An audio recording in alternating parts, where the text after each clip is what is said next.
बेसे गिथावना आरो दुखु गोनां जानो हागौ आंखाला।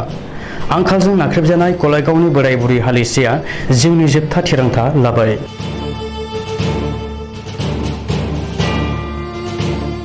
बेसे गिथावना जायोब्ला जिउनि जोबथा थिरांथा लानो हायो, जाय थिरांथाया मोनसे समाजनि अनसुला सुबुंनि बिबेकआव सौग्रावहोनो हायो। जिउनि बेलासियाव गलायगावनि हालिसे बोराय बुरैया लानाय जोबथा थिरांथाया बयखौबो सोगाबदों।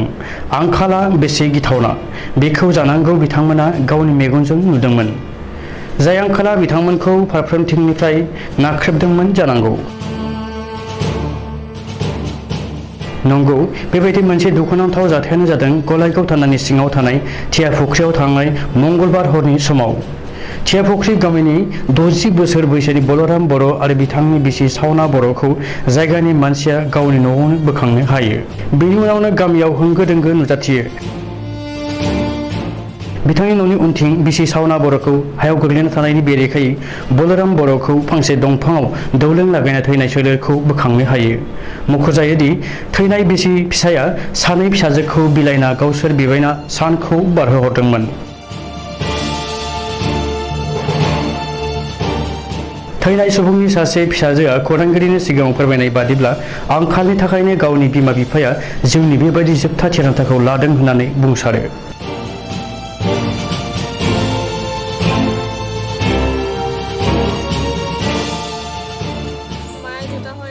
বহুত দিনৰ পৰা বেমাৰ হৈছিলে মায়ে। দেউতা আৰু চাওঁতে চাওঁতে ভাগৰি গ'ল না। পইচা পাতি সহায় কৰা মানুহ নাই কোনো ঘৰত। দুটাই ছোৱালী। ছোৱালী দুটা তোমালোক? ছোৱালী দুজনী আছোঁ। মায়ে আৰু বেমাৰতে এনেকুৱা টেনচনতে চাউলে আনবো না, এইফালে বেমাৰে চাবো, বানপানীয়ে ঘৰ বিয়া কৰি। ক'ত বিয়া দিছে তোমালোকৰ? আমাৰ এই কটাংপাৰা, ওঝাগাঁও কটাংপাৰা। মা দেউতাকে তোমালোকে কিহৰ কাৰণে ঢুকা বুলি কৈছা? মা অসুখৰ কাৰণে? মায়ে অসুখৰ কাৰণে ঢুকাইছে দেউতাই। কোনোবা মা আহিছেনে এতিয়া নিজে নিজে তেওঁলোক ঢুকাইছে? নাই, দেউতাতে চিন্তা ভাৱনাই এনেকুৱা হৈছে। চৰকাৰী কিবা সুবিধা পাইছা না তোমালোকে? ঘৰ বা যেনেকুৱা চাউলৰ কাৰ্ড?